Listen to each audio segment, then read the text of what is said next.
Hello everyone, मैं ब्रजेश कुमार अपने YouTube channel GK by Brajesh पे आपका स्वागत कर। दोस्तों, ये करंट अफेयर का नया वीडियो है। डेली हम लोग करंट अफेयर देख रहे हैं, तो जिन लोगों ने भी पुराने वीडियो नहीं देखे जरूर देखिए। प्लेलिस्ट मैंने बना दी है, आपको डे बाय डे मिल जाएगा। अगर मान लीजिए किसी में छूट मिलती है, गैप मान लीजिए 2 के बाद अगर 3 है तो मैंने 3 वाले में वो चीज़ें बीच में, सॉरी 2 के बाद अगर 4 है तो 3 तारीख वाला मैंने चौथे वाले में कवर किया होगा, तो आप उसको जरूर देखें। तो यहाँ पर पहला प्रश्न है, विश्व रीफ जागरूकता दिवस किस दिन मनाते हैं? तो भाई देखो, यहाँ पर बात हो रही है कि जो रीफ अवेयरनेस डे है वो मनाते हैं हम लोग 1 जून को।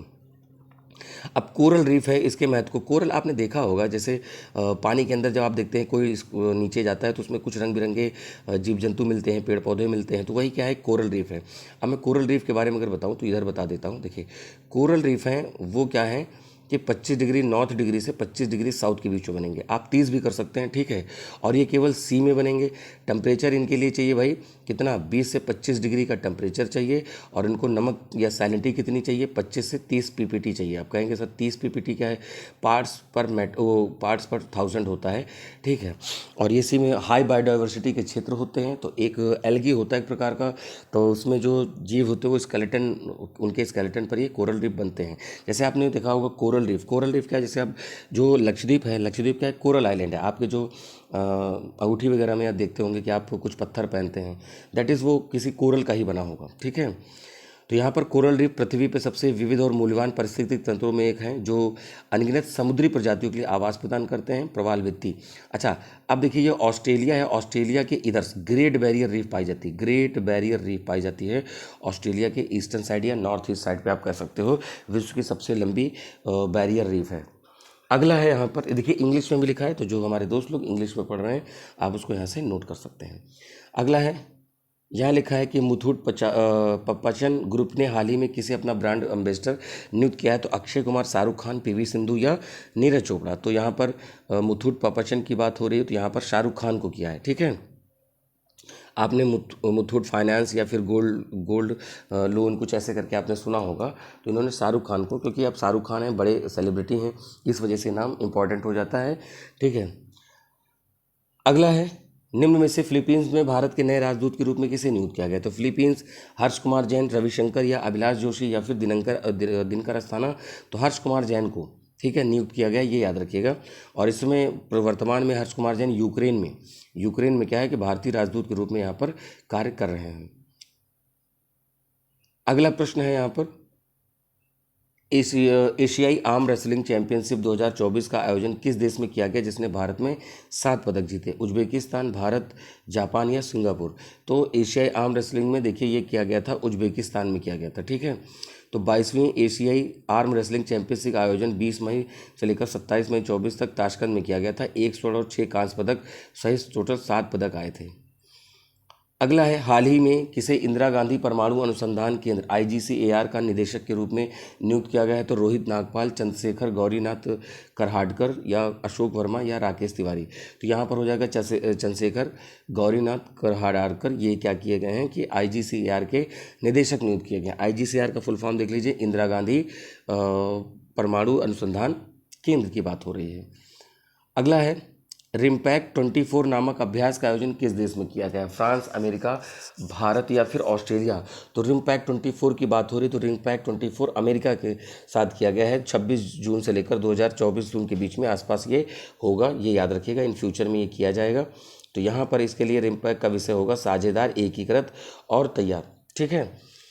अगला है, दिनेश कार्तिक ने हाल ही में संन्यास लेने की घोषणा की है। दिनेश कार्तिक क्रिकेट से हैं, आपको पता है, और IPL के लास्ट मैच में जब RCB उसमें सेमीफाइनल में हारी है, तो उसमें क्या हुआ कि उसी के बाद से इन्होंने संन्यास लेने की घोषणा कर दी है।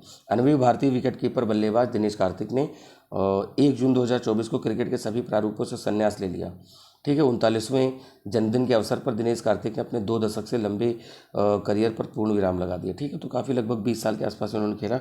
अब वो कमेंट्री करते हैं, तो आगे आपको कमेंट्री करते हुए नजर आएंगे। अगला है, 1 जून को निम्न में से किस देश ने अपना 62वां स्वतंत्रता दिवस मनाया है? समोआ, सेनेगल, हैती, कॉन्गो, ठीक है। तो ये करा है समोआ ने। तो यहाँ पर इनका क्या था भाई, 62वां स्वतंत्रता दिवस था। और इनको क्या है कि न्यूजीलैंड से 1962 में क्या है कि स्वतंत्रता प्राप्त हुई थी, ठीक है। तो जैसे देखिए ये ऑस्ट्रेलिया है, ऑस्ट्रेलिया के अगर इधर न्यूजीलैंड है, इसी के पास में समोआ देश पड़ता है।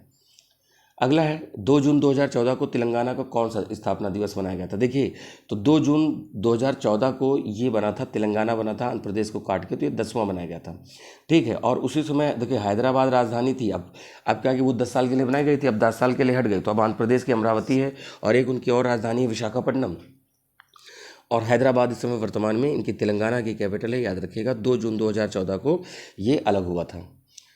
अगला है भाई, विश्व दुग्ध दिवस निम्नलिखित में से किस दिन मनाया जाता है। 31 मई, 1 जून, 2 जून या 3 जून। विश्व दुग्ध दिवस 1 जून को मनाते हैं, याद रखिएगा। और इसकी स्थापना वर्ष 2001 में संयुक्त राष्ट्र के खाद्य और कृषि संगठन के द्वारा करी गई थी। अगला है, तंबाकू नियंत्रण के लिए हाल ही में किसे ब्रांड एम्बेसडर नियुक्त किया गया। देखिए, जो परमाणु निषेध दिवस 31 मई को हम लोग मनाते हैं, यहाँ पर ब्रांड एम्बेसडर तंबाकू नियंत्रण के लिए पीसी सिंधु को किया गया। अभी आपने देखा था कि तेलंगाना राज्य में क्या किया गया है कि निकोटीन और तंबाकू पदार्थ पर बैन लगा है 1 साल के लिए, ये भी मैंने बताया था। ठीक है, लेकिन 31 जून को क्या कर रहे हैं कि हम यहाँ पर तंबाकू निषेध दिवस मना रहे हैं। और इसकी 2024 की जो थीम थी, वो थीम क्या रही है भाई, बच्चों को तंबाकू उद्योग के हस्तक्षेप से बचाना। यानी बच्चे लोग क्या करें कि तंबाकू लोग की इसमें या इसके इंडस्ट्री में काम ना करें। देखिए, जैसे जो बीड़ी बनाने का काम है छोटे छोटे बच्चों को लिया जाता है, क्योंकि उनके छोटे हाथ सॉफ्ट होते हैं, और वो क्या है कि जो बीड़ी के पत्ते से वो बनाए, तेंदू के पत्ते से बीड़ी का वो लिया जाता है, तो उससे बीड़ी बनती है। तो उसमें क्या होता है कि वो सॉफ्ट हाथ काम करते हैं, बच्चों का प्रयोग ज़्यादा होता है।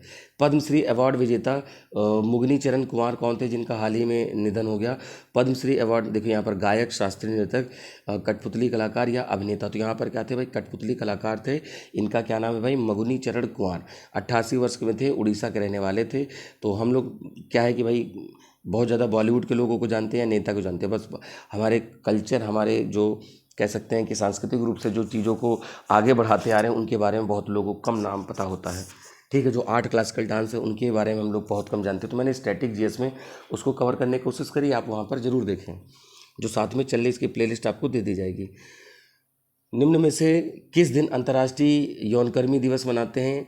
इंटरनेशनल सेक्स वर्कर्स डे यहाँ पर बता रहे हैं 1 जून, 2 जून, 3 या 4। तो यहाँ पर है 2 जून। ठीक है, सेक्स वर्कर दिवस की बात यहाँ पर हो रही। दुनिया भर में सेक्स वर्कर के स्वास्थ्य, काम करने की स्थितियों के बारे में जागरूकता बढ़ाने के लिए मनाया जाता है। 1975 में 2 जून को फ्रांस के लियोन में सेंट नेजियर चर्च में लगभग 100 सेक्स वर्कर के शोषणकारी कामकाज और स्थिति रहने की बातचीत शुरू करने के लिए एकत्रित हुए थे। अगला है अंतर्राष्ट्रीय जैव विविधता दिवस। तो ये भाई 22 मई को मनाया जाता है, क्योंकि हमने आपसे याद कराया है कि भाई 22 मार्च को जल दिवस है। अगर जल रहेगा तो 22 अप्रैल को पृथ्वी बच जाएगी। जब जल है, पृथ्वी बची है, तो 22 मई को क्या हो जाएगी, बायोडाइवर्सिटी ज़्यादा हो जाएगी। तो मार्च, अप्रैल, मई, 22 ही सब है, ये याद रखिएगा, आप याद कर लीजिए लाइन से। तो अंतर्राष्ट्रीय जैव विविधता दिवस हर साल 22 मई को मनाते हैं। इसका थीम देखिए, योजना का हिस्सा बने, ये आपकी थीम थी। तो लोगों में जागरूकता बढ़ाना। अब व्हाट इज़ बायोडाइवर्सिटी बहुत लोग नहीं समझ पा रहे हो। देखिए, जीव जंतु में आपको तमाम तरह की वैरायटी मिलती है। ऐसा तो नहीं कि जंगल में केवल हाथी मिले, आपको हाथी, शेर, सियार, लोमड़ी या फिर कह सकते हो टाइगर, जो भी प्रकार के जीव हैं सब मिल रहे हैं। वहीं पर पेड़ पौधे देखें तो पेड़ पौधे भी हर प्रकार के मिल रहे हैं। दैट इज़ विविधता, विभिन्न चीज़ें हैं, डाइवर्सिटी उसी को बोलते हैं। विश्व में सबसे ऊंची खगोलीय वेधशाला आटाकामा का उद्घाटन कहाँ किया गया है। चिली, अमेरिका, रूस या भारत। तो यहाँ पर चिली में किया गया है। देखिए, आटाकामा डेजर्ट भी वहीं पर, ये साउथ अमेरिका है। साउथ अमेरिका में नॉर्थ चिली में ऊपर क्या मिलेगा आपको, आटाकामा डेजर्ट भी मिलता है। तो इसकी जो ऊंचाई है 16,570 फीट की ऊंचाई पर है, और इसका जो ऑप्टिकल इंफ्रारेड क्षमता 6.5 मीटर है। चिली के आटाकामा रेगिस्तान में माउंट चाजनटोर पर ये स्थित है। अच्छा, पहले ये सॉरी 16,570 फीट पहले थी, लार्ज मिलीमीटर एरे थी। अब ये कौन सी हो गई, ये दूसरी हो गई, जो क्या है यहाँ पर खगोलीय वेधशाला हो गई है। अगला है उर्मिमाला बरुआ कांस फिल्म फेस्टिवल में रेड कारपेट पे पहली भारतीय पेजेंट डायरेक्टर बनी। इस आयोजन का केस देखिए, कांस है, कांस फ्रांस में है, तो भाई फ्रांस में आयोजन किया गया था। ठीक है, वहाँ पर लोगों को बहुत जाने की उम्मीद रहती है। ठीक है, विश्व भर के जितने भी कलाकार हैं सब आते हैं। अगला है दूसरे एआई वैश्विक शिखर सम्मेलन में किस देश ने कृत्रिम बुद्धिमत्ता ग्लोबल फोरम शुरू किया है। तो यहाँ पर शुरू किया भाई साउथ कोरिया ने शुरू किया है, ये चीज़ याद रखिएगा। दक्षिण कोरिया के सियोल में आर्टिफिशियल इंटेलिजेंस के फोरम का यहाँ पर उद्घाटन किया गया है, ये चीज़ याद रखिएगा। क्लियर, चलिए अगले प्रश्न पे बढ़ेंगे। Association for the talent development best award 2024 में एनटीपीसी को कौन सा स्थान प्राप्त हुआ है। Association for the talent development best award यहाँ पर मिला है, तीसरा मिला है। तो एनटीपीसी का जो अवार्ड है, ये तीसरे स्थान पर रहे हैं। अगला प्रश्न है, केंद्र के द्वारा अपशिष्ट से लैंडफॉल सम्मान प्राप्त करने वाला भारत का पहला हवाई अड्डा। ये हमने बताया था, ये तिरुवनंतपुरम है। इसमें पुराने 1-2 क्वेश्चन आ गए हैं, ये यही आया है। अगला गौतम बुद्ध की जयंती, तो ये हमने आपसे बताया था और 23 मई को मनाया गया था। तो ये आपके सारे प्रश्न हो गए, ये मेरा क्वेश्चन रिपीटेड हो गया है। तो ठीक है, उम्मीद है चीज़ें आपको समझ में आ रही होंगी। करंट अफेयर का डेली कुछ क्वेश्चन चल रहे हैं। जो लोग नए, प्लीज़ चैनल को सब्सक्राइब करें और दोस्तों में ज़्यादा से ज़्यादा शेयर करें। आपका एक शेयर करना और आपका सब्सक्राइब करना हमारे लिए बहुत हेल्प करता है, ठीक है। तो हम लोग ऐसे ही लगातार कंटिन्यू करेंगे, धीरे धीरे एक कह सकते हैं कि आपका परिवार बढ़ रहा है भाई। हम लोग शुरुआत किए थे, अब धीरे धीरे चीज़ें बढ़ रही हैं, तो आप लोग ज़्यादा से ज़्यादा लोगों में शेयर करें और हम लोग ऐसे ही जुड़ते चलेंगे और मैं ज़्यादा अच्छे से और लोगों के साथ काम कर सकूँ, जिससे कि मैं यहाँ पर आपको अच्छे वीडियो बना सकूँ और फिर लाइव आना शुरू कर दूँ, ठीक है। तो मिलेंगे अपने नए वीडियो में, तब तक के लिए नमस्कार, थैंक यू, जय हिंद।